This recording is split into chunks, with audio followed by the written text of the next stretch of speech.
All right, welcome to 2015 Startup Entrepreneurship Type People. We do thank you and appreciate you coming out tonight to TechTown. Some of you may be very familiar with Detroit New Tech, the format, what it's all about. I'm Shane Sivo, I'm your host tonight and your MC. I've known Ton for quite a few years through the meetup community, and so I'll be doing my best to introduce our presenters this evening and give a little introduction.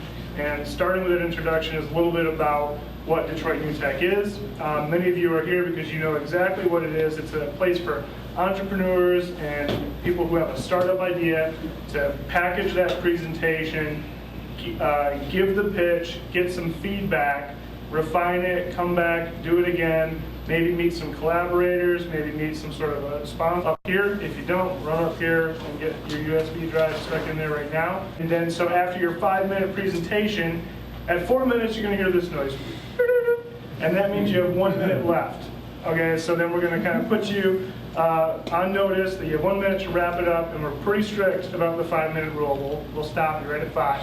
And then we're going to flip it around and do question and answer. So that is an opportunity to finish with an answer, the question that you wished someone had asked you, or answer the question that was asked. So you have 5 more minutes to work the crowd and do question and answer. And then we're going to move on to the next person. At the very end, we will have some time for kind of community announcements, community events, notifications. So if you have something that you really just believe this community needs to know about, you'll have a chance to share that kind of in a popcorn session at the end. So that's pretty much Detroit New Tech. Thank you very much for coming out and finding us this evening. Without too much more ado, we will get started. And I am going to introduce to you Paul Reiser of TechTown. He's been here since June, he told me, so pretty fresh.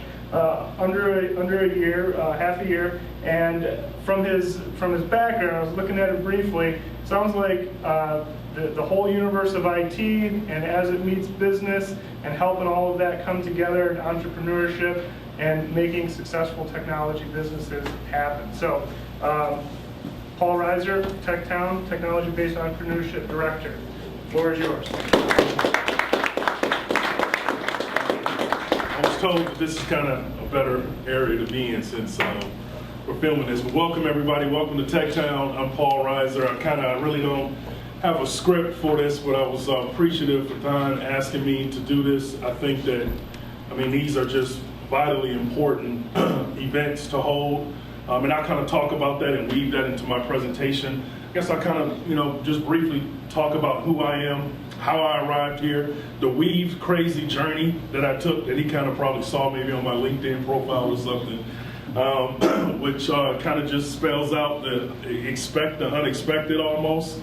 And I'm a living testimony of that. And then just kind of talk about what I see in the realm of entrepreneurship here in Detroit, and why I'm so optimistic really on entrepreneurship here in the city of Detroit. So my background, I'm a native Detroiter, born and raised here, spent vast majority of my life here up until college actually. So I went to both public school and private school at University of Detroit Jesuit and Cass Tech. So I'll tell people I got a chance to see really kind of like the best of both worlds very early.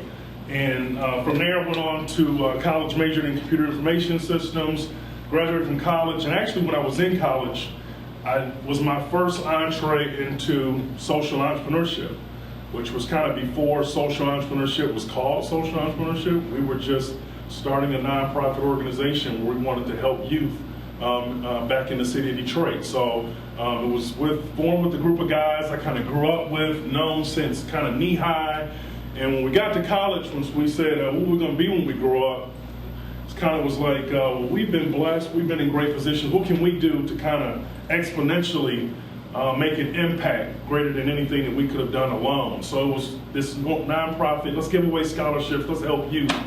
And that was my first entree into entrepreneurship, because it was, in fact, really, it was a social entity and social cause, but it was running and starting a business, and it was a startup from scratch when we didn't even know how to file papers of a 501c3, but we put great people around us, an advisory board and stuff like that. It really helped us to matriculate through that process.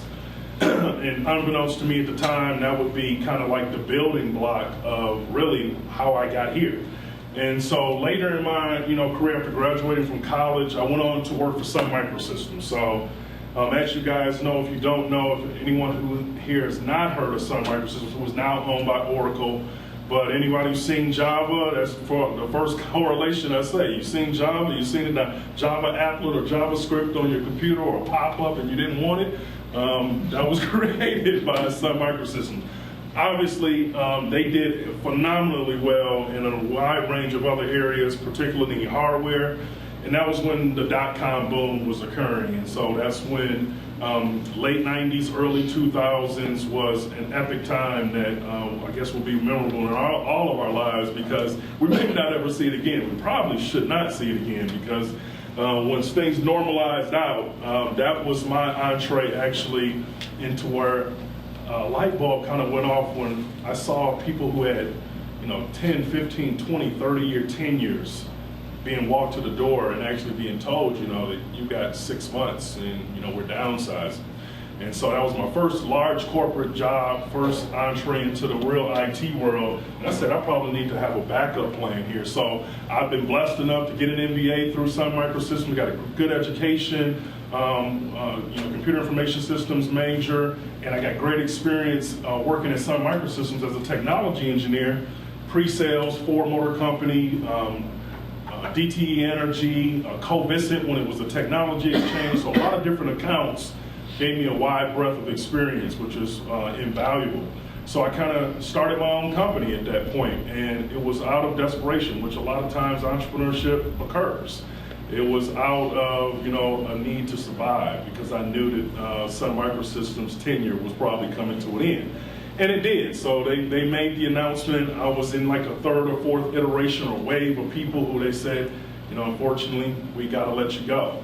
And I set up my own IT company, consulting, IT architecture, website development projects, also some small business consulting, project management, and leveraging a lot of contacts where I was able to basically outsource and project manage, but ensure that projects met deliverables and got delivered on time in the right manner because of my background.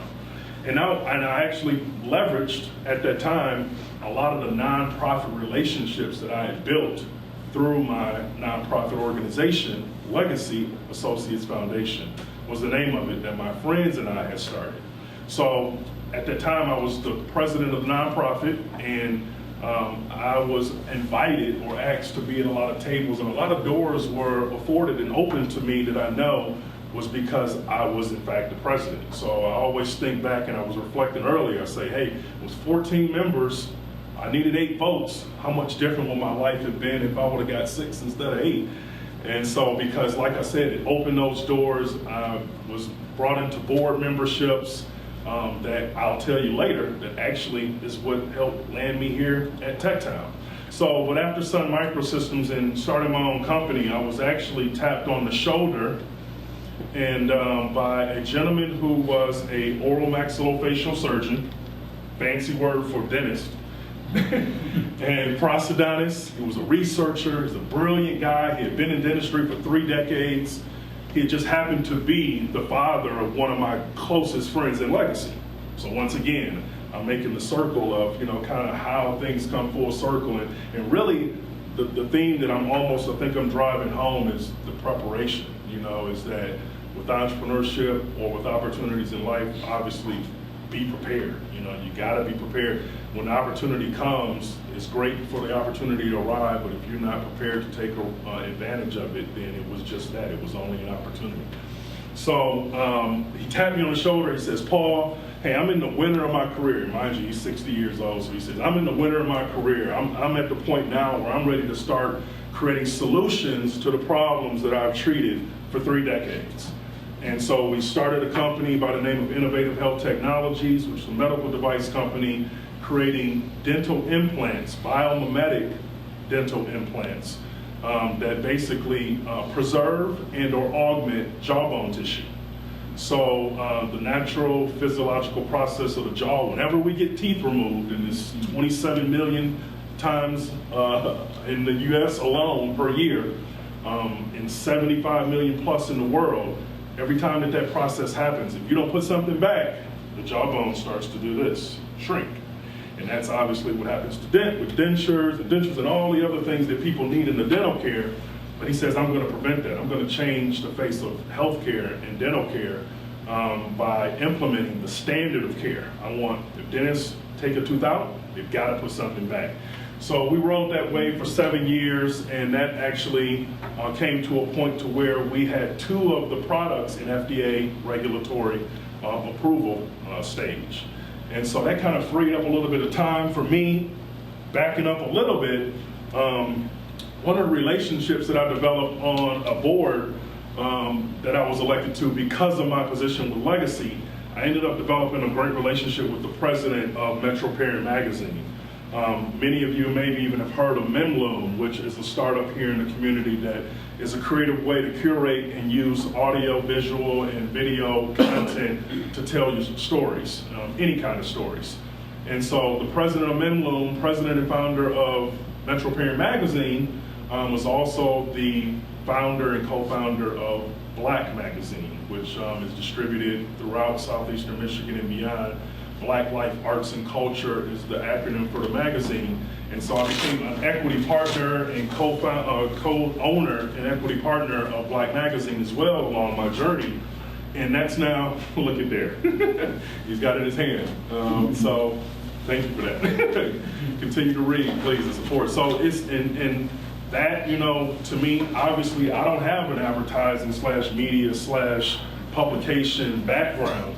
But what attracted me to that opportunity was, in fact, the upside. I knew that this entity and this magazine would thrive and be successful with or without Paul Reiser. But the opportunity to grow it, to bring my experience and background and energy and excitement and thought process and technology integration to taking it on a digital pathway was really attractive. And I envisioned Black Charlotte, Black Chicago, Black DC. So I just got elected to be board chair on January 1st, and so that's a new position that I took on as well. So with Innovative Health Technologies, like I said, the submission of the FDA materials kind of said, well, we take the foot off the gas. It's not much you can do while you're waiting for FDA approval. So with that being said, I got a call, well actually I was reaching out to someone with New Enterprise, New Economy Initiative, NEI. And it was just a completely different conversation, and she ended up saying to me, Paul, you know, the position over at TechTown, technology-based or managing director for tech-based entrepreneurship became vacant. You should take a look at it. And she emailed me back in 2 days, and I think that I had never met her. She's a director at NEI. I never met her personally, only via email exchanges. And then 2 days later, she emails me back and she says, Paul, Leslie Smith is waiting to hear from you. Leslie is obviously the CEO of TechTown Detroit. So I became managing director in June.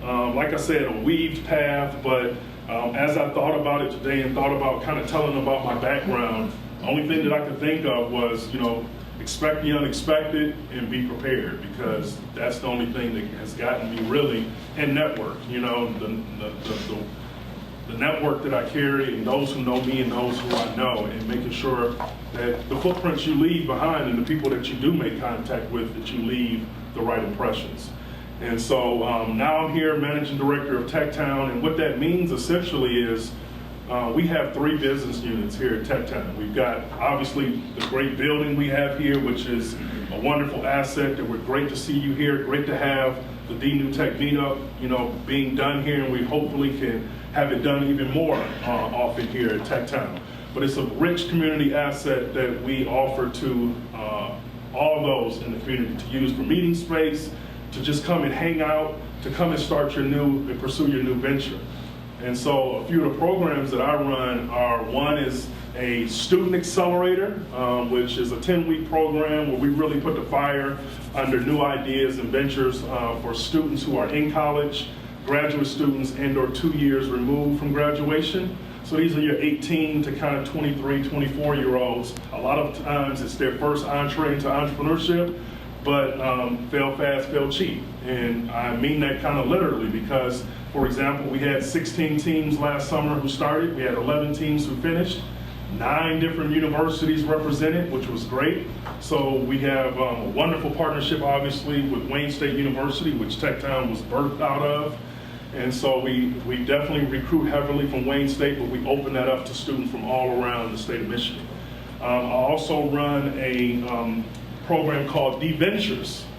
And the DVentures program is, I'm blessed enough to have 2 wickedly smart guys called EIRs who are on our team, entrepreneurs in residence. Sometimes they're called executives in residence.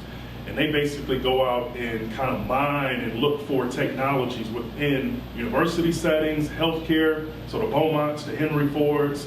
I was just talking to Cliff here about building a relationship with Trinity Health to find out how can we take a look and assess what your researchers, scientists, professors, and students are submitting as good ideas, and how do we actually transfer those and get those out to the marketplace, where they not only benefit the institution, but they benefit the community, they benefit us. So that's another great program that I run. Also, another program that I run is called the DVentures. I said that's the EIR program. Then we have the Venture Accelerator, which is for a more seasoned kind of professionals. Typically, these are individuals who are 25 plus. They've been, maybe had a startup before, maybe haven't, not a requirement. But coming into those accelerators, we open up applications, and it's not a requirement for you to have had an idea. It's not a requirement for you to have had a team or to have already formed a team. You can come and just say, hey, I got a passion to be involved. I want to understand the entrepreneurial journey. I've got something that I think that I can offer.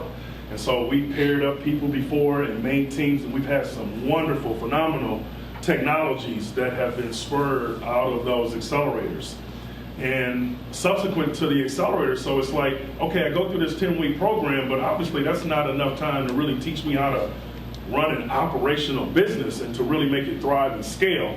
So we have incubation services. So that's where you'll see co-working space, as here called Junction 440, which hosts dozens and dozens and dozens of entrepreneurs who can use that as flex space or permanent space to come in and be immersed with other entrepreneurs, which I think is key, like events like DNewTech Meetup. And what's vital to Detroit's kind of entrepreneurial ecosystem is those informal collisions that you just can't predict and you can't measure the impact of, but are just vitally important. And the more we do this, the more I think our entrepreneurial ecosystem will be tremendously vibrant. And I think that that's just so important. And so bringing that kind of fast forward, now, I've been here since June. So much wonderful activity in the city of Detroit going on entrepreneurially. And, when I was actually with Innovative Health Technologies, which was for 7 years, and I was kind of in the dungeon. I was in research and development. I was in the lab. I was buried. I was not out in the community much. And I would read headlines about, the entrepreneurial impact and the diversification of Detroit and Michigan's economy and how entrepreneurship is playing a role.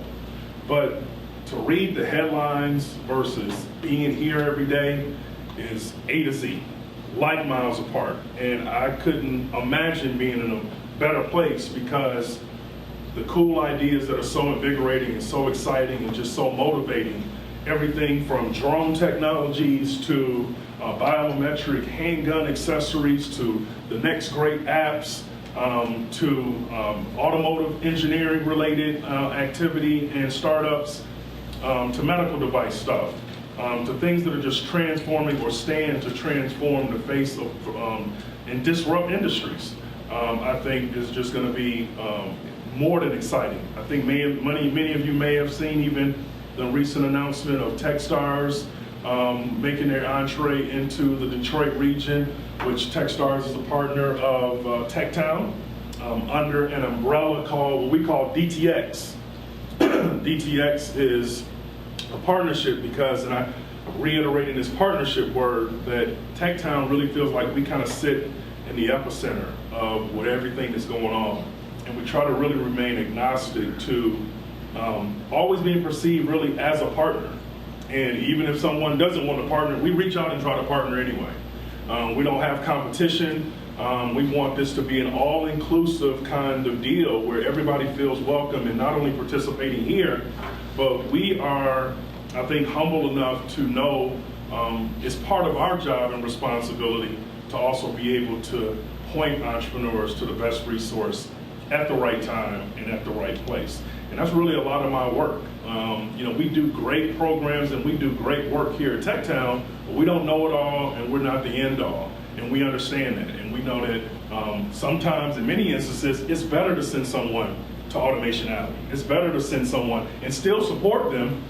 And because Automation Alley and Next Energy and Bizdom and all of these other entities are still our partners, but it's important that we serve the entrepreneurial community first and foremost, and that's what we're here for. So another part of TechTown's work is, or another business unit, 1 minute, is blocks. And I think it's a very unique aspect and story that kind of goes untold about the work of TechTown, and that is place-based entrepreneurship work that TechTown does. So 3 or 4 years ago, our CEO had a vision of, well, everybody's not going to make it to TechTown's doors. Everybody's not going to make it downtown to receive entrepreneur training. How do we meet entrepreneurs where they are? How do we meet and help new businesses, startup businesses, lifestyle businesses, restaurants, mom and pop shops, the people that are on the peripheral of downtown and New Center, but are just as important and just as vital to the resurgence of our city. And so that's how kind of the Blocks program was birthed. And that's where we take our best practices and our know-how out to businesses. We're now started in one neighborhood just 3 years ago. Now we're in 7 different neighborhoods already. And I really commend, that was way before me that work started, but I'm always looking for in my work ways to blend Blocks work, which is the place-based from TechTown, with what I do, and that's under the labs umbrella. That's the high-tech, high-growth work for medical device stuff and clean tech and the app development stuff. But how do those 2 units intersect? So how can we have logistics solutions that are software-based, help solve the small businesses' issues and make them or allow them to compete with the big guys out in neighborhoods, or to become a supplier to a Meyer or whomever it may be. How do we leverage supply chain solutions? How do we bring small run manufacturing to neighborhoods so that we can create 5, 10, and 15 job opportunities to grow neighborhoods and create true economic development? So I'm going to conclude, but I thank you guys for having me. Like I said, a journey path. I think that Detroit is really, and I think probably everybody here, and this is why you're here, because you see and you know the growth and the growth curve that Detroit is on from an entrepreneur perspective. But trust me, it goes far deeper and far beyond what we read in the headlines. I mean, there's so much going on and there's so many great resources. Leverage those resources. Bring somebody back next time, because that's how things are really going to grow. Having a long-term vision of where we need to be 20 years out, and that 20 years starts new every day. We reset that button every day. 20-year vision, having entrepreneurs run things here, and in being inclusive as possible with people of all backgrounds, of all disciplines, of all levels of entrepreneurial stage, of understanding, of new guy who never run a business, put them in a room with a CEO who's had 3 or 4 successful exits, is how we create those, immeasurable collisions that I like to call, that you just can't measure and can have wonderful impacts on our city and where we're going forward. So without any further ado, like you said, I'll let this agenda continue, but know that TechTown is here for you, so look forward to seeing you again, and thank you for the time. Appreciate it.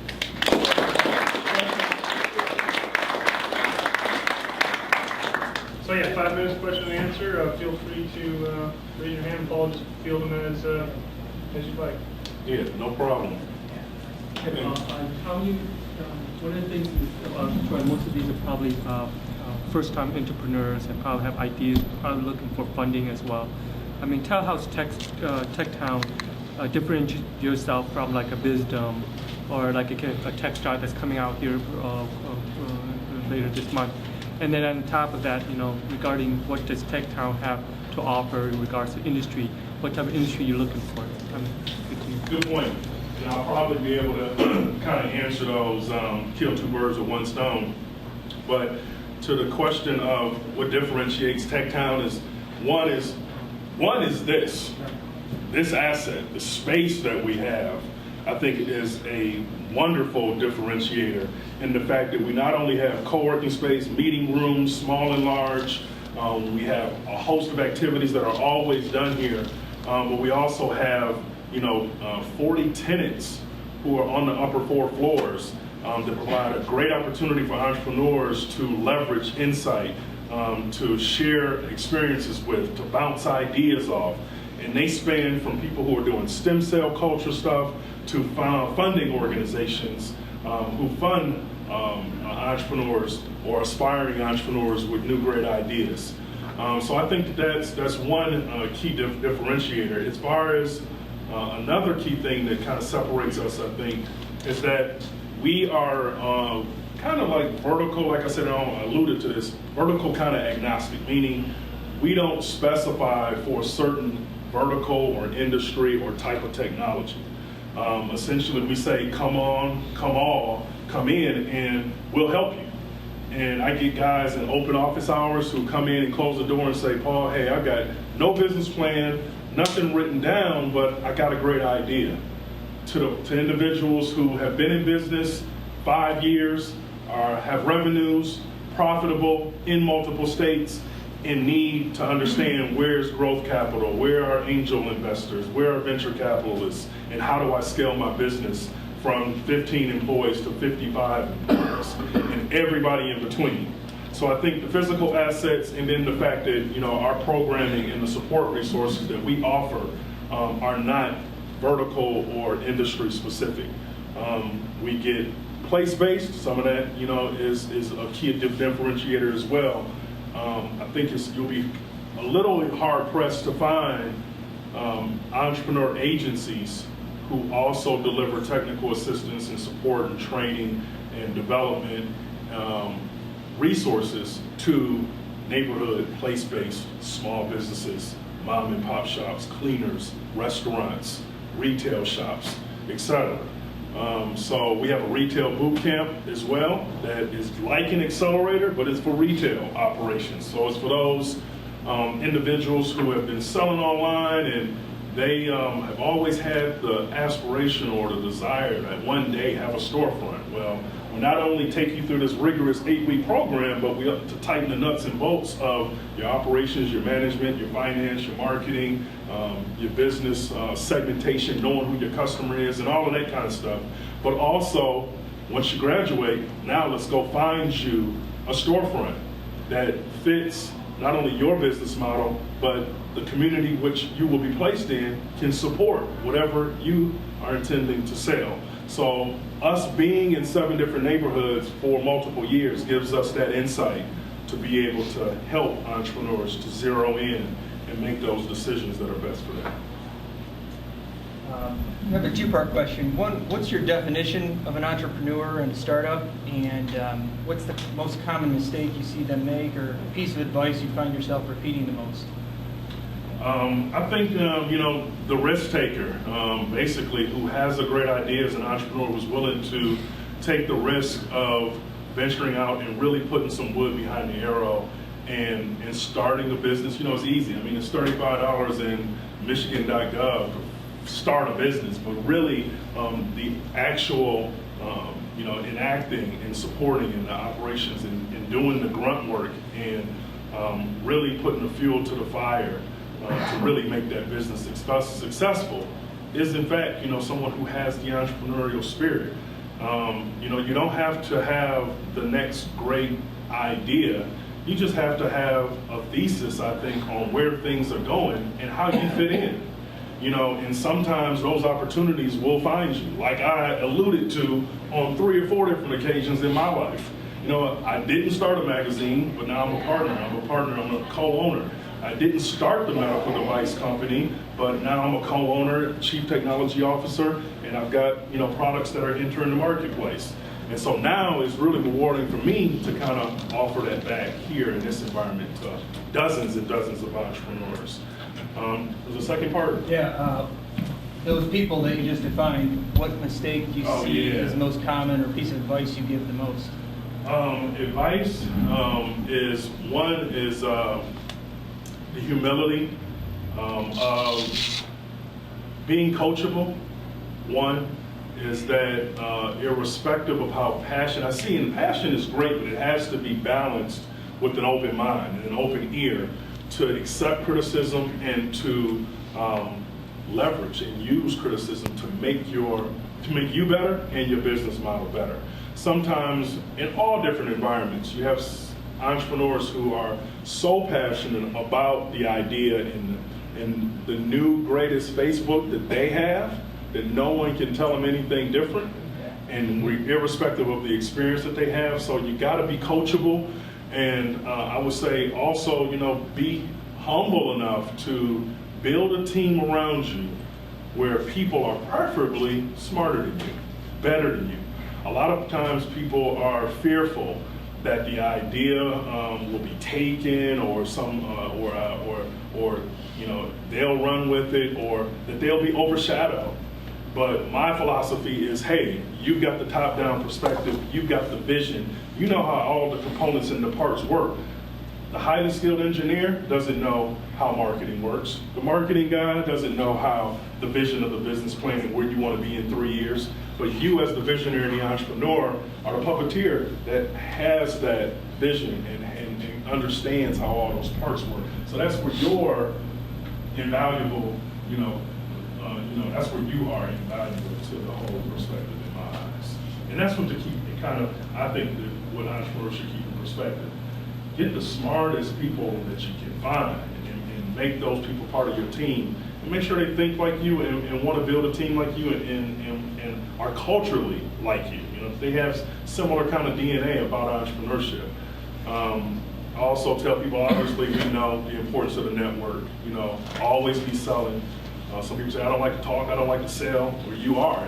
You are your product, so sell it. And one tip that I give entrepreneurs all the time is, hey, if you know a couple smart people, 3, 4, 5 smart people. We all in this room know people and have people in our phone, and we say, man, that guy is super smart. And we have good relationships with them sometimes. But have we asked that person for 2 introductions to 2 people that they respect and that they feel are super smart? And imagine how exponentially your network grows and how your resources grow just by a few introductions of a few smart people giving you 2 smart people. So just a couple of tips. All right, I think we have time for maybe one more quick question. Oops, in the back. I'm throwing that. I know you've only been here since June, but how does TechTown measure its success? Success is? A few things. Companies started, entrepreneurs served, jobs retained, jobs created.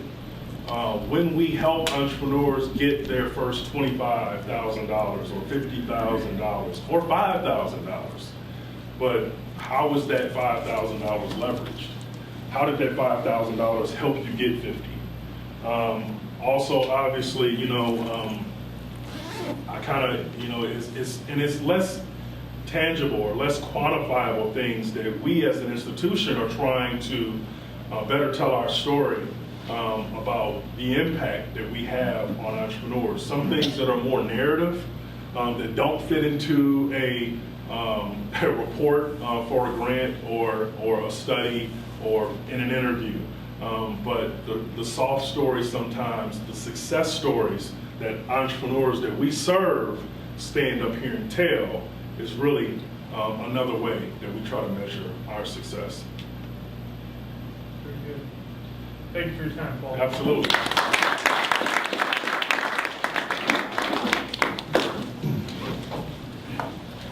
All right, and with that, so we're at a natural break point. So a word from our sponsors, and TechTown is serving as an excellent host tonight. We thank them for opening up their doors for us tonight. And a few longtime sponsors. We have some folks listed on the meetup. Many of you are familiar with Contran and Kidpreneur. So we want to thank Con for years of investment that he's put into this community and in all of his ventures with Kidpreneur.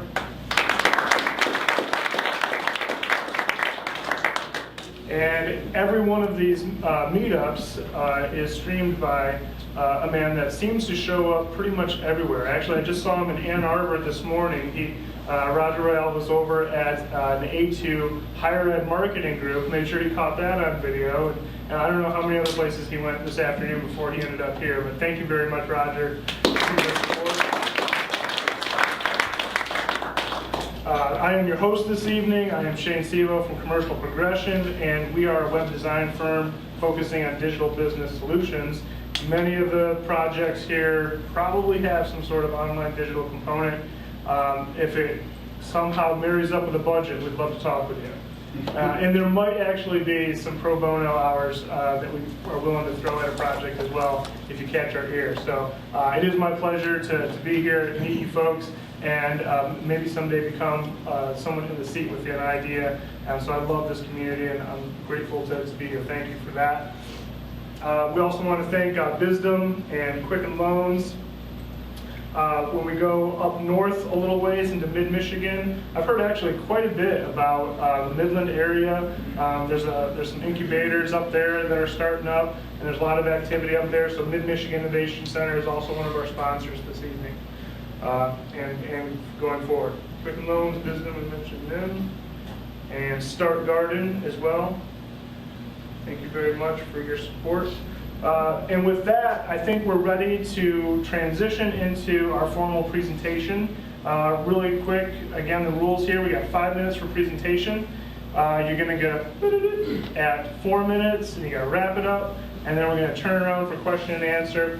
And the very first presentation we have tonight, I was blown away when I saw the videos of it. I mean, ever since I was 7, maybe 6, I've wanted to participate in a speeder bike race, and I think that is now possible. We have the technology, so it is with great pleasure that I introduce to you Harry Arnold from the Detroit Drone. He's going to show you some pretty cool stuff this evening.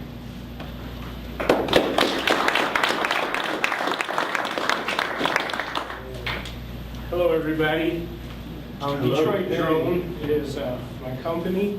I'm looking to grow and took it on myself to come, like Mr. Reiser said, you never know who you're going to meet. And I want to pass a couple things around while I talk so you guys can put hands on. Those are goggles, that's a drone. One of the things we're involved with is promoting events, and we have an actual racing drone event that we're running out of the Great Lakes Golf Dome. It's really growing.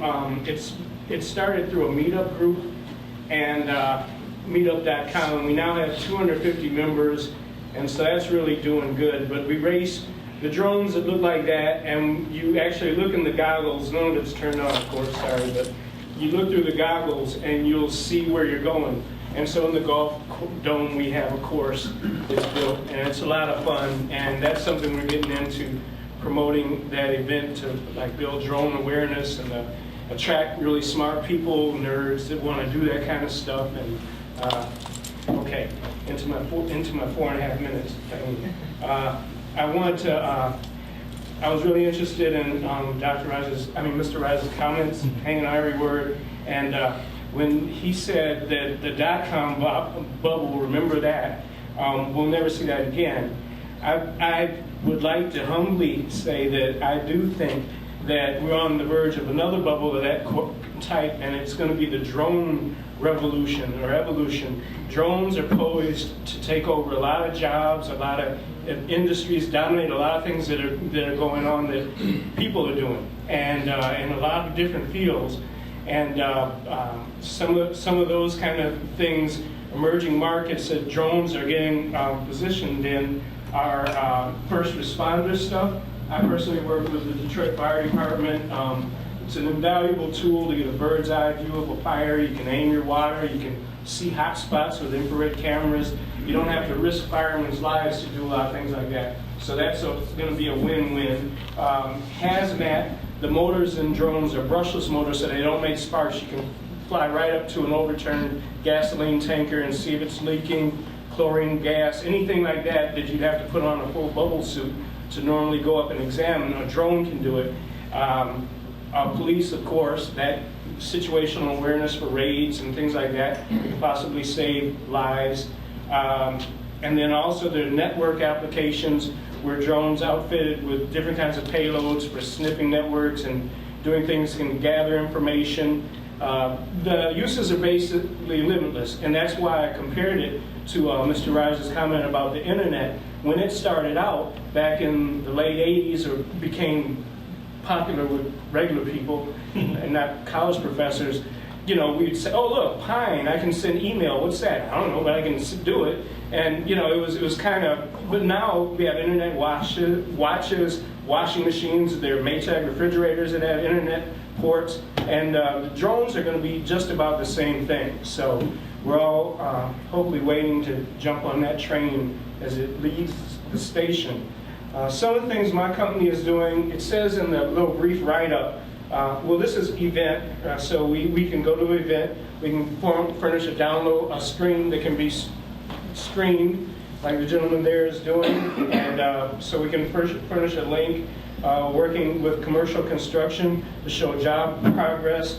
That's an invaluable tool. They're dealing with a lot of finance, and monthly reports go out, and instead of it being on a spreadsheet about how many rivets or how many ounces of concrete they poured, you can show a fly around of the building, and that's really helpful for the financial type of thing. Demolition is the same thing. You're dealing with big contracts, and you need to show job statuses, and I've worked with Adamo, Comrich. This is the Brewsters, I did that, if you haven't seen the video online. And then aerials, you know, you can shoot aerials and work with media companies that are doing narratives or any, you know, things like that. They want aerial shots that before people were just getting with helicopters. Now you can get them with a drone for half, or you know, a fraction of the price. This is something for the fire department. This is a situation shot a fire on Shane. The brick wall on this side of the picture fell down and critically injured 2 firemen. And if this feed was going to the incident commander that aims the hoses and so forth, if he had a view of the top and how rickety the perimeter wall was, he wouldn't have had them put the ladder up in that place. And they said that to me after I gave them, I didn't have a real-time system set up then. But one of our products is this ground station, which we're building and marketing for first responders. You can sit this right up next to the incident commander, the fireman who's running the scene, and he can, on this screen, he can see the aerial view. And that's going to be a really good thing. And some of the things that we're offering as a company, besides just the audio and video services, didn't want to get boxed in. Looking forward for my company, I didn't want to get boxed in just, okay, you guys pictures and videos. Because everybody that got a drone for Christmas is saying they do the same thing. So what we wanted to do is take a step back and look at where things are really going and how can we grow with the revolution and be flexible enough to adapt to the changing rules and the different needs that come up. So some of our methods are going to be, we want to do integration consultation with people who want to add drones into what they're offering, like industries like construction. Maybe they'll have a drone on site. Targeted design, so specific industries need specific kinds of drones, specific payloads, training, payload development. One of my favorite quotes is Henry Ford, who said, if I had asked people what they wanted, they would have said a faster horse. So we'd like to welcome and invite smart people to help us design payloads, because it's really the sky's the limit. Whatever you can think of that's under 1.2 kilograms, I can get up in the air. And it might just be a passing thought, but believe me, in 10 years, you're going to see things that you never thought of buzzing around in the sky. All right, and that is time. Thank you. Okay. All right, so we'll switch it around now.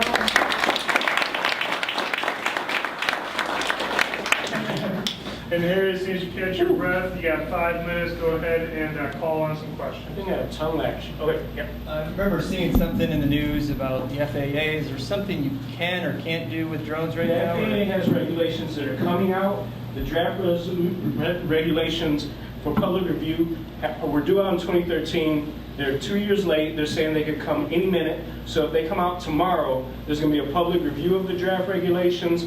Then those will have to be approved and adopted by Congress and signed by the President. So we're at least a year or two away from hard regulations. Right now, you're still subject to other laws like invasion of property, endangering a crowd. If I fly over Tiger Stadium in the fifth inning stretch, they're not going to say, hey, you violated the FAA rule. No, they're going to say that I was a public nuisance, I endangered people. So there's rules are layered and laws. There are enough.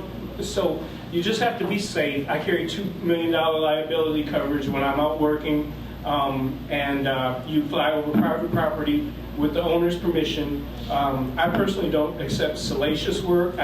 They tried to hire me to fly around the coke piles, to do a big embarrass Matty Maroon thing, and then they wanted me to fly over Warren Evans' horse farm to embarrass him because something's wrong with owning horses, I guess, and running for public office. But I don't take salacious work. I try to do positive things with the owner's permission over private property. And then I've been in the field a long time, and I have a lot of safety checkdowns that I use to stay out of trouble. Yes, anybody? Yes, sir. From a drone standpoint, in terms of the technology, is it pretty much all drones are the same, or are there certain technologies of drone or certain companies that possess better drones than other drones? Well, we build all our own, and I purpose-driven design.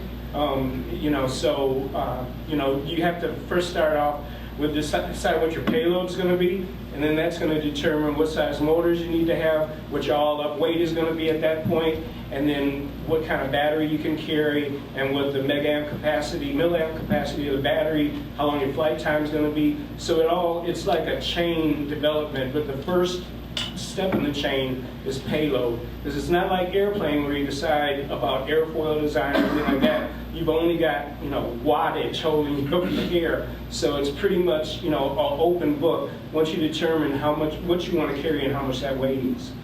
But I'd say there's a lot of different designs. There are things that are toys that are made out of plastic. There are things that are carbon fiber and have redundant controls, and there's radios that'll communicate with it 50 feet. There's radios that'll communicate with it for 10 miles. So it's limitless, but it's a purpose-driven design kind of situation. Yes, sir. Behind me. I'm confused with respect to who your customer is and what you really do. Are you a service or are you selling drones? I'm service, but I didn't want to get caught up in a situation. As I said, this is the next internet, right? And you think you're probably too young to remember, but like AOL and Prodigy and all those guys, I mean, they were the high-tech, mavens buying up half of downtown New York. Now they're not in the phone book, and that's because they got pigeonholed into one aspect of it. So our customers I've been using my service work and my work for public responders to gain visibility, but some of our customers have been Barton Mallow, Jenkins Construction, Redico Construction, Adamo Demolition, Hammer's Demolition, Department of Homeland Security, Detroit Fire Department, Republican National maybe various real estate and film projects. I'm sorry. You are mainly a service company. In the past, I've used the service for visibility and to pay my bills, to keep my T-Mobile account active, and so I've been doing service because me sitting up and telling people what the next biggest thing is going to be so far hasn't got me a cup of coffee. But so I work. I answer the phone. My website is geared toward getting clients, and that pays my bills. But I have a lot of other vision. This is our 5th year doing this. We started before everybody else, and now everybody got a drone for Christmas, and I want to maintain a position of prescience in the field that I know very well. And so that's why we're looking at a lot of other things. We need capital, space, partners, product design, electronic engineers, web app developers, sales, social media experts, legal, and repair and build techs. All right, we have time for one more question. If there is one. Top speed, max height? Yeah, it's max height. You could go miles up. It's really not safe. I said there are no FAA regulations, but there's an advisory that was put out in the 80s that specifies that you should stay under 400 feet, and that keeps you out of the range of most air traffic, which rarely goes under 500 feet. So, but there are people doing FPV, you know, the wow, look what I can do kind of things. You can go up miles, and especially if you're in the boonies, but an urban area, it's not responsible to really go past where you can see it with your eyes in case you have a downlink failure or something like that. And speed and the racers, like when I passed around, those go around 50 around the closed course indoor through obstacles. Wow. All right, very good. Thank you for your time.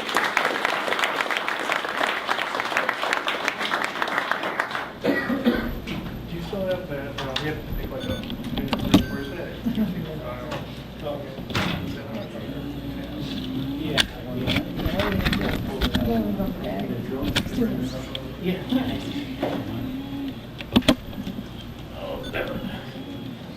Okay, so this doesn't count. We're just kind of in between as we're changing tapes. We'll give you 30 seconds of this just so that you can. Yeah, this is what it looks like in the goggles. This is what it looks like in the goggles if you go to one of our races. Skip ad now. Really? What kind of ad is this? It doesn't have a skip ad, but They're paying a premium. Yeah, they're paying a premium price.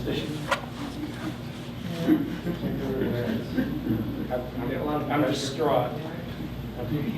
Yeah, this is a sample of what you see in this video. These guys in France put it together, and it started the craze among people that were doing RC to get into this. And it kind of weds a whole lot of things. People flying the drones, planes, racing the cars. It puts competition into drones, and you know, so we're doing a version of this indoors. Next event is February 7th at the Golf Dome. I have flyers and stuff. Okay, so it's not fair. I just wanted to show that off because maybe it's going to save the world, but I really want to get on a speeder bike. That's pretty sweet. Okay, very good. Thank you again for presenting. Harry Arnold from Detroit Drone. We have next Josh Quintal from FeelRank. Are you available? Yes. And man the podium. And so Josh and I were talking a little bit about his project. Yeah, thank you. The internet is made out of links, and everyone knows that links on the internet are really important. And Josh has a technology and a service that has conversations around those. So, without any more introduction, I'll hand it over, and we'll give you 5 minutes as soon as you're ready.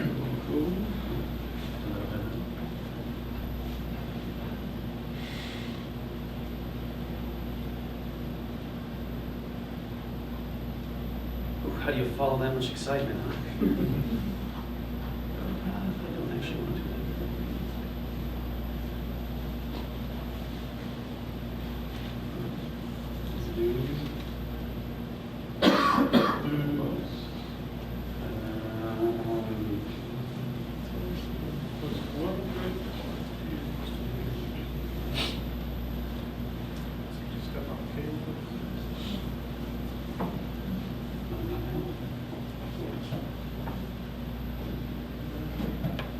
Okay, so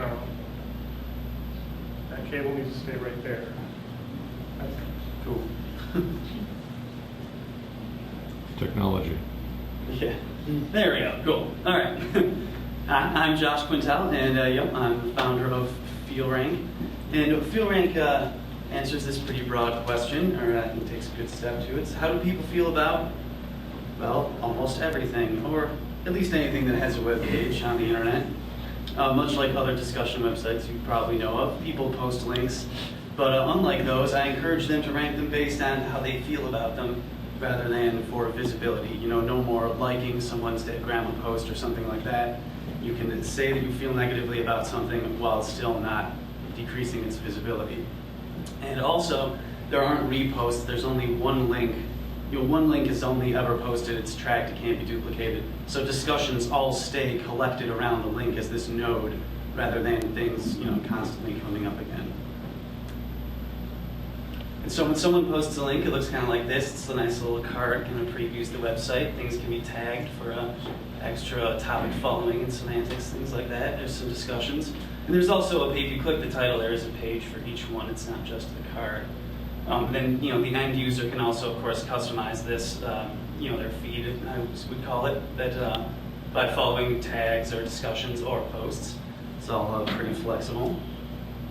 And so this kind of gets to, there's a bunch of discussion websites, right? So why should anyone care? Well, beyond the joy of discussion and following interests, which I would say other things offer, this FeelRank is really more about a two-way communication with the people who own the website. So if someone posts a page, from Target's website, the hope is that eventually, Target will claim ownership of this page, and you're then communicating with them. This is a hub for that unlike other social networks, which I realize we're touching on here, like Facebook and things like that, they're not interrupting you. They're not interrupting for any other purpose. FeelRank is about talking to the owner of the website, the owner of the business. It's about facilitating that. And here, leading into what I was talking about with interruption, Gallup brings up a good point that 94% of people are on social media because they want to communicate with friends and family, and ads, other business-like content. Who loves auto-playing video ads? No one. Those are really just interruptions on the primary function of the website, whereas FeelRank kind of helps separate these concerns. And getting to what I was talking about also is, Target is the example. Post ownership. Someone who has their link posted, they don't have to post it themselves. Anyone can. You can then state that you own the website and get useful metrics, such as, who's commenting the most, who I call advocates, who is, negatively commenting or downranking a detractor, other things that they like or dislike, and, very importantly, metrics on the discussions themselves. What do people find engaging about your website or your business, or even down to your blog post. It doesn't have to be just a large business posting on here. And this leads to one of the really useful metrics in kind of the whole thing with the ranking, and the reason that posts aren't duplicated is that users are encouraged to change their rank over time as their feelings change on the website or business, etc.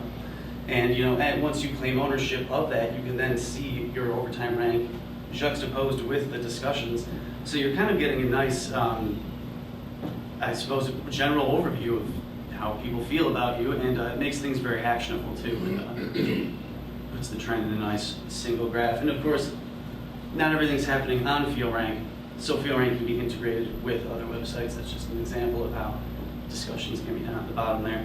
I find that a little more engaging than just a simple list of comments because there's multiple discussions there. It's a little meatier. And, excuse me. And a lot of times also people's feelings about something are strongest after they're first looking at it. You get this commonly happens. You have a very, visceral, positive or negative reaction. And so again, some nice quotes here. Why should businesses care? Well, don't listen to me. Take my word for it. Wall Street Journal and Gallup here. Companies want to acquire new customers. They should engage their existing ones and inspire them to advocate on their behalf. And more importantly, here, research firm Forrester points out it's clear that Facebook and Twitter don't offer relationships that marketers crave. Oops. They're wasting resources on these things, and as a result, they'd probably be better off investing in social features on their own websites or in smaller, more niche networks. And with FeelRank building these discussions around your links, you're almost making a mini social network for your website. Of course, my bigger competitors, Reddit and Dig, kind of have similar business models. Reddit has a huge community, but they're not perceived, at least someone can correct me if I'm wrong, but amongst people I've talked to, they don't seem to be perceived really as seriously. They are as a discussion platform, but it's not like we're, I guess, like I said, serious discussions take place. There's a lot of things like that. Dig, it does have that serious image, but they lost user trust after a redesign, and now they're kind of more article focused. All right, and that is time. Thank you for that presentation.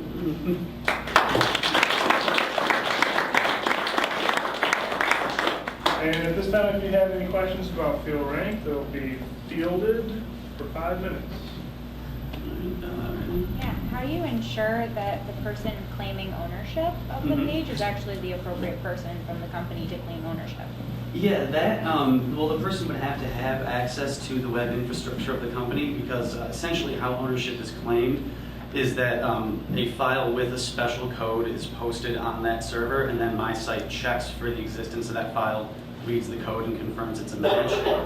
So it would be hard to maliciously do that. You would need actual access to place files on the company's website to do that. So are you providing a separate app that's allowing users to go through to actually review sites, or are you a widget, or are you that attaches to the browser? I mean, what exactly is the interface from a user's perspective? It's a website. You can go to feelrank.com. It's currently a closed beta, but eventually you'll just sign up like any other discussion website or network. And from their front end, it'll be kind of what I initially showed, where they'll see the cards and of sites that other people have posted. They can then follow interests. So you're serving suggestions for rankings to users. Yeah, the users rank links that are already posted over what's there. Yeah. Yes. What is the current status of your company and your app? I'm glad you asked, because that was the slide I couldn't get to. Well, currently it's a closed beta. I'm testing it with a really small group of people, really only about 30 close friends. Some people that I've actually poached from Reddit that are dissatisfied with it, and about 2 other startup owners themselves.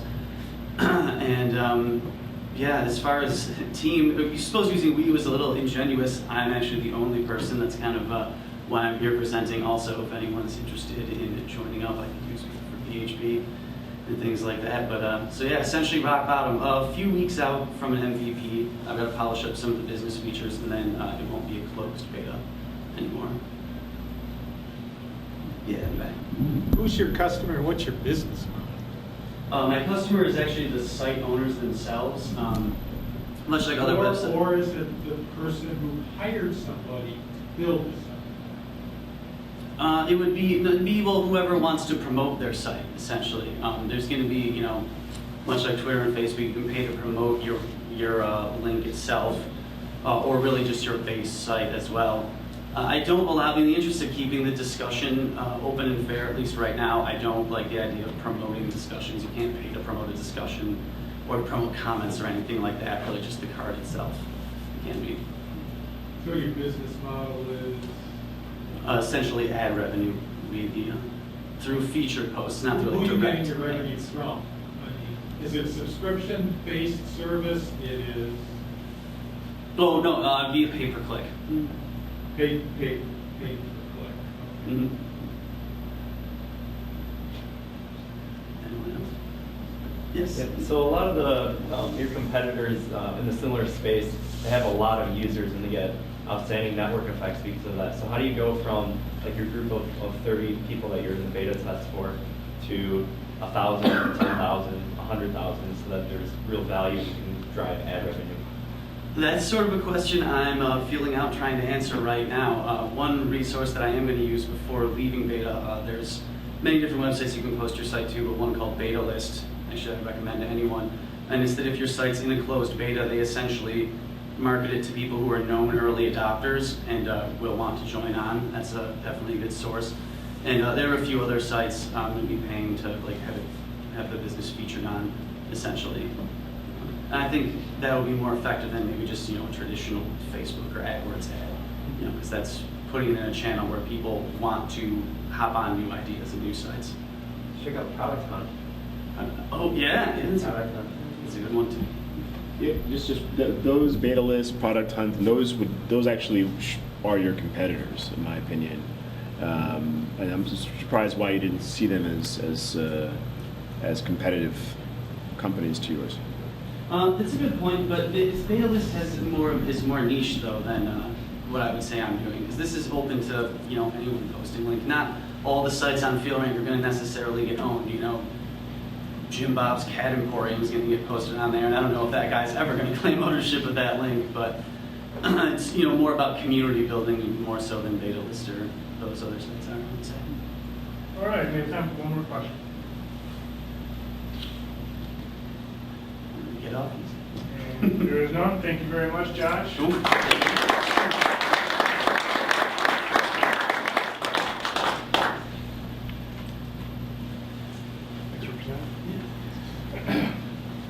Okay, so this is the last call for Vaughn with ESBIToday, if he's happened into the crowd since we've commenced.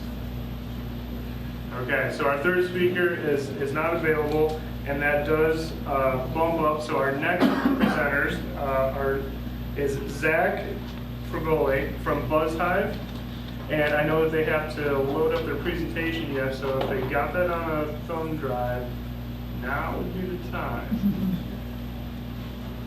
I saw some people in the back and they ran away. So how about that video again? Until they come up. It's all back there.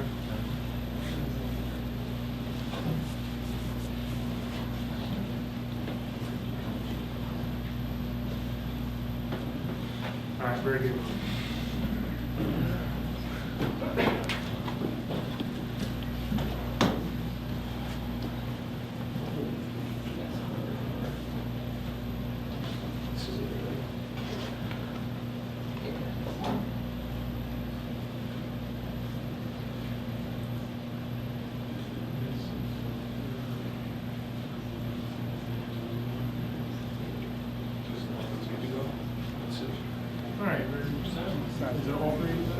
Yeah.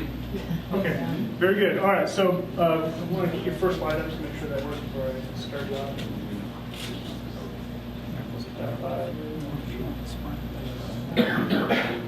Good.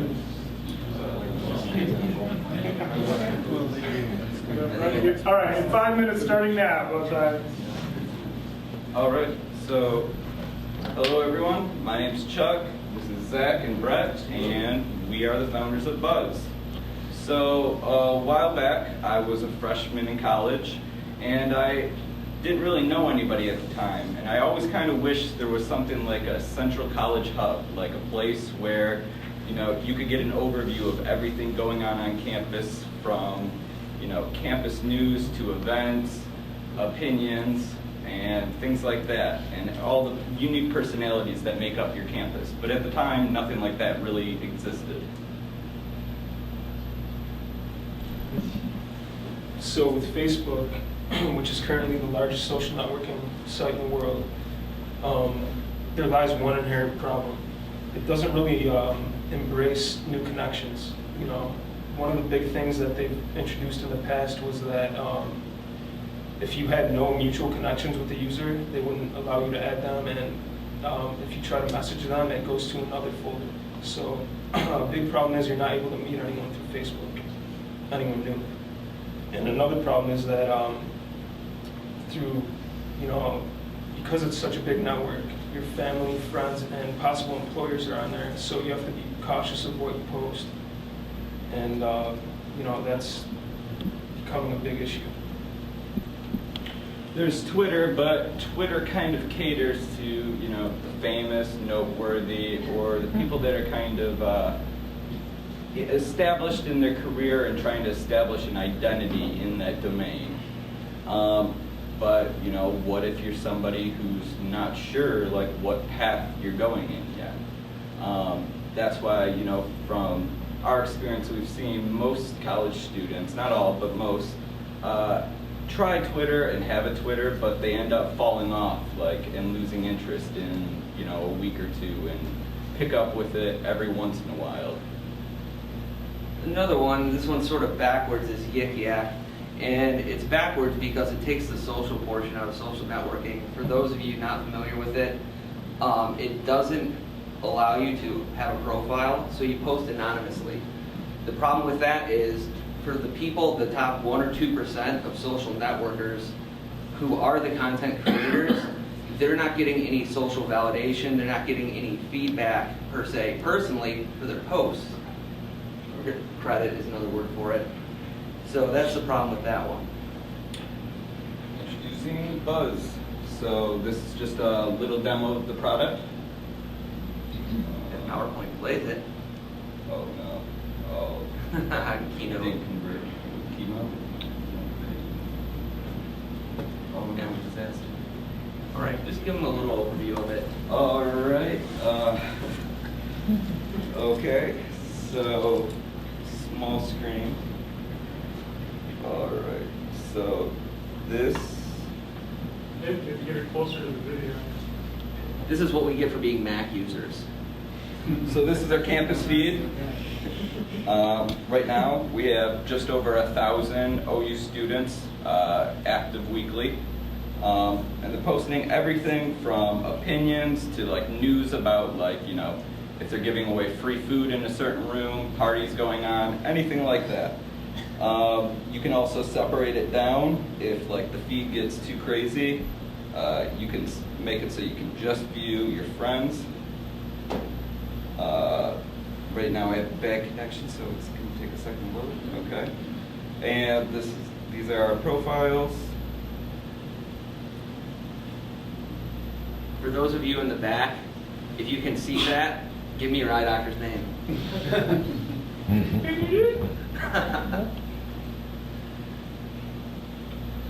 But and then also something that we've kind of been transitioning into, and which has been one of our greatest means of growth, has been doing like event albums. So, you know, going to campus events, taking photos. We have a special Wi-Fi card that uploads them directly to Buzz. We hand the person a flyer so you can get your photo on Buzz. You know, nobody can resist going to view a photo of themselves, so it ends up working out pretty well. Our vision for that, transitioning long term, is these are trend boxes. So right now these are topics, but imagine each one of these being an event. So the bigger the box is, the more people are talking about it. And imagine if I held down on here, it started cycling through all the photos and videos from that event, so you could get a peek into what's going on. That is time. Thank you very much, Zach, and the And now we're going to turn it around for 5 minutes of question and answer. So, feel the way, gentlemen. Did you guys do all the development yourselves? We did. Yes. Are you on Android? I saw iOS. You Android too? We have an Android app, but what ended up happening is we're a small team. We purposely tried to bootstrap as long as possible. And what we found is like, we've watched a lot of competitors come and go in terms of like the local social space. So we wanted to keep things small at first. We kind of took a break on Android and took it off the market until we really feel we have the formula right on iOS. And once we have that, then we'll pick back up on Android. Are you segmenting by campus, or is it a geofence? Yeah, right now we're doing a controls test at Oakland University, which is why our stats are just from OU. We're looking at expanding to either MSU or U of M soon. But right now, like Chuck just said, we're fine-tuning what works and what doesn't. So we're in the process of doing controlled experiments to see what really works, because that's what we found out works best. So what does your feedback loop look like? So you guys are just on Oakland. So how are you? I guess are you talking with people who are using it? Or are you just going off pure metrics, or how are you evaluating what works? We are like the most active, like in terms of talking. Like, do you know how we got most of these users? We go out, like anytime we have a new version out, we go out on campus and we literally just go pitch every table in the lunchroom. And it works, it's effective. And like half of the people we pitch are like, oh yeah, we're existing users. And we ask them, what do you like? And we tell them to give us, be brutally honest, tell us something you don't like. And that's what we've been doing so far. This small team, we promote by day, dev by night. What's your revenue model? So long term, so that trend screen I showed you with the boxes. So imagine, like clubs, nightlife, anything like that, or even like pizza places. Say you have a donut shop. All your donuts are about to go bad. You can go and pay a few bucks. You'll get one of those squares. Maybe it has a picture that's slightly faded in the background, and you click on it, and it says whatever the sale is, and it's localized. So I'm trying to think about your target audience. So you're looking for repeat customers, or for these like specialized events, are you looking for short-term users just for that one event, for that feature? I'm thinking you're limited on a campus to how many people reside on that campus versus if you have a short-term event but you have, 100,000 people that want to follow that one event. I don't know if those two could be joined together. Kind of like a sports event for the university, maybe. Yeah. So if I understand right, so we are trying for, our goal is to get the campus on and get saturated on the campus. What ends up happening, so the photos thing I described, that's a fire starter. That's not a long-term thing. That's we do an album, and the average Greek album, like if you do a Greek party or something like that, averages between 20 and 30,000 views per album. Okay. So your goal is that on campus they look at Buzz before they look at Facebook when they open up their phone. On to get the general vibe of the campus. Imagine like your campus. Like, how many student orgs were at your campus that you might have been interested in, but you didn't even know existed? Like, but if you could see into all albums of every single event going on campus, all the different orgs and stuff, and be like, oh, I actually might like whatever it is, Quidditch on my campus or whatever it is. Like, that kind of looks like fun. Another question, want to comment? If I were still in college, I would absolutely be out of this. Thank you. You've had your hang up in the very back for a while. How are you sourcing most of the content? Is it user generated, or are you guys putting it in through the back end? All user. We have our team. Our team also posts, but for the most part, all user. And what we try to do is being like team, we teach users what kind of stuff to post. So we try to keep it campus relevant specifically.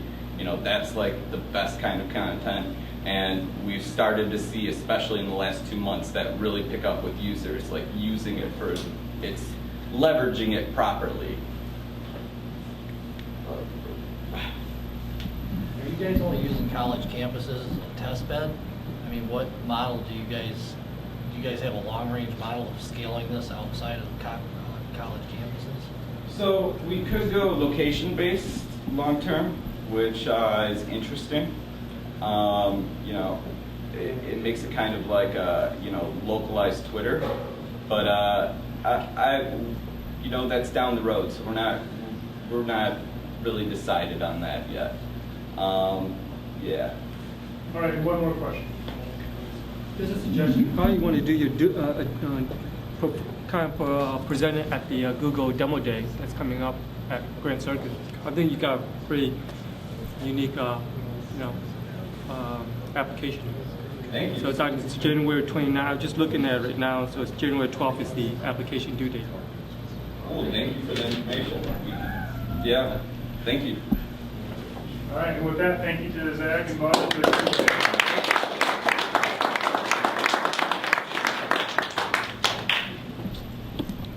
Just know, if you have videos and Keynote on Mac, they do not convert to PowerPoint. Technology. Hey Zach, do you have a cap for this? Okay. This one's blue still. Not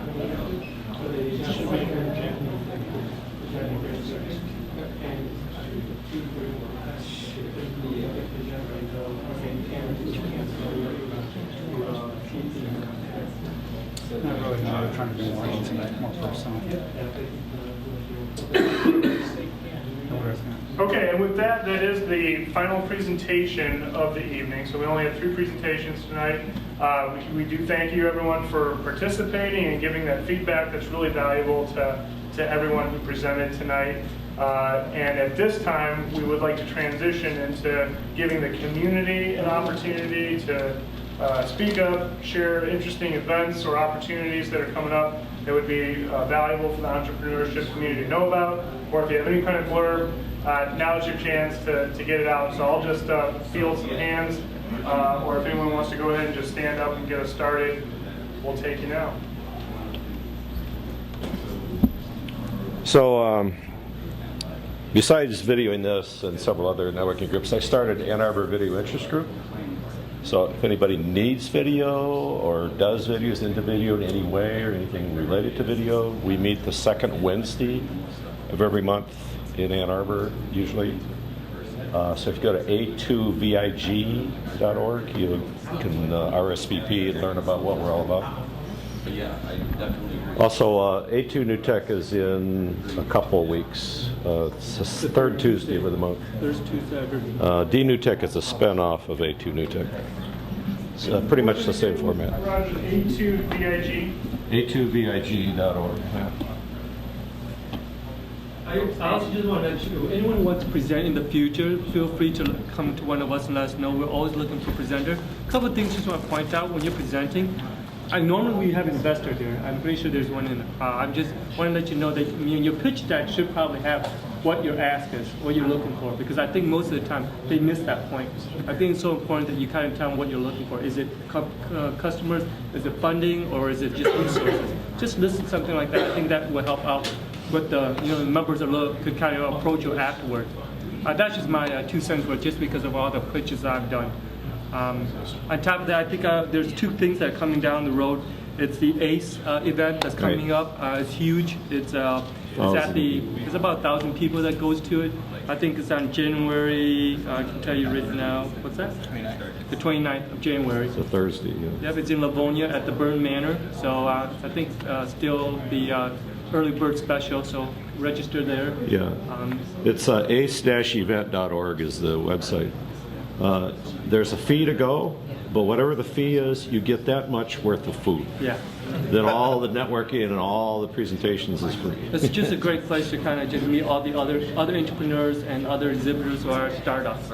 So people that you see coming here demonstrating, they're probably exhibiting there. Right. There's a pitch competition, and there's investors, and there are service providers. So if you're a service provider, you can rent a sponsor table and get exposure to 1,000 people.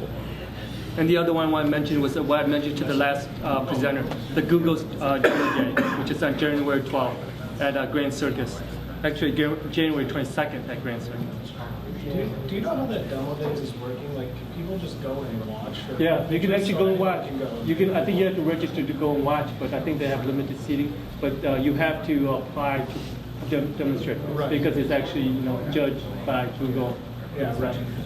Is that a meetup or? No, it's just an event that Grand Circus holds, and it's a collaboration. It is? Okay. Right. Aces all day, right? It's the ACES starts around like noon and goes till 8 o'clock or something. All right, very good. Thank you for those announcements. If anyone is interested in web design and becoming proficient at open source, there is going to be a Drupal camp coming up in January as well. So that's going to be in, I think it's like 2 days after that ACE event. The Saturday, the 31st, we're going to be hosted at Henry Ford College over in Dearborn. So $15 for a whole day of presentations on Drupal. If nobody's familiar with it, the quick pitch is that you use WordPress when you want to make a blog, and you use Drupal when you want to make a WordPress. So if you have a project like that you want to build out and you're looking for an open source tool set, you might consider Drupal. You might not be able to afford all the resources to hire to build out of it, but this would be a great opportunity to get some proficiency yourself, or maybe meet some vendors that you could team up with. I know we have like 10 sessions right now. If you're also a web designer or have some proficiency in this tool set, we're taking sessions right now, and we're going to be closing that out in about a week. But $15 for a whole day. There will be continental breakfast and lunch included in that, so not a bad deal. Anyone else have a community news event? Is Drupal like backend supported like WordPress?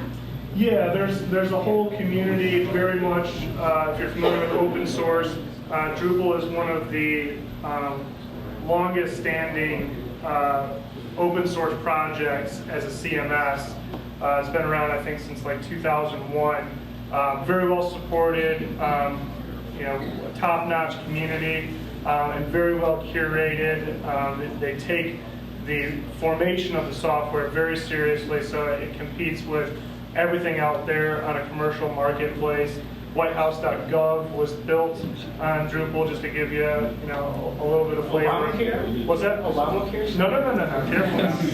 WhiteHouse.gov. That one was done right. Okay. But yeah, a very mature open source platform that you can literally build any sort of web service that you want. I'm pretty sure Pinterest. The majority of Pinterest is built on the Drupal platform. So a pretty powerful platform to become familiar with. And there's some great resources in the area. If you have a tech project that you're trying to launch, it's a good platform. And Saturday, January 31st, you come in, get the whole tour yourself, bring your team. There it is. Yeah, it doesn't have to be a huge site. LA2M, which I also help with on Wednesdays, is based on Drupal. If you go to la2m.org, you can see a smaller Yeah, version. it's an open source platform, so you can build a blog with it, or you can build, you can build a Facebook clone with it. So it's kind of the sky's the limit. So do you have to be hosted on Drupal, or, you have to, how does it? If you're familiar with the WordPress model, so there's a WordPress.com that you just kind of sign up like Facebook and use, right? So there are some Drupal services out there that offer that kind of just sign up and we'll take care of everything and you can start using it. But to be honest with you, I think that's kind of phasing out. It really is an enterprise level software solution. So if you're familiar with the other side of WordPress, WordPress.org, they give you the software, you take it, install it on your servers, and do whatever you want with it. And that's really where Drupal has shined. It's like, it doesn't compete in WordPress for market share. It's like 3% versus WordPress might be 40% of the internet. But the 3% that it holds in investment dollars is pretty substantial. A lot of the top sites on the internet are built on it as a platform. And there's a Drupal meetup group or something too. There absolutely is. So our next meetup is going to be early, probably February. The last one we did was out in Ann Arbor. We're actually looking for a Detroit host. Maybe even this one. So we'll talk to some folks. But if you come out to the camp, you'll definitely get information about the next meetup. But we do have a meetup out there as well that you can join. And as soon as we have the next one scheduled, you'll get notified just like Meetup does. All right, anyone else? How many people have not eaten? Okay, we need to go somewhere afterward. I think Lowe's, man. Corntown or Midtown. Hopcap. Slows to go? Or Where's So huddle up over here afterward. Yeah, but the second one is actually So was there a formal destination, or? We're gonna have huddle up. There's going to be a huddle in the back, and we'll figure it out. We will all end up there together. I thank you again on behalf of Detroit DNewTech, Con, Kidpreneur, and all of our sponsors, Detroit TechTown. We really do appreciate this space, and we thank you for coming out, participating in this community. It's a really valuable experience that you participate in and provide to everyone to build their businesses and their entrepreneurship. So till next time, thank you for coming out.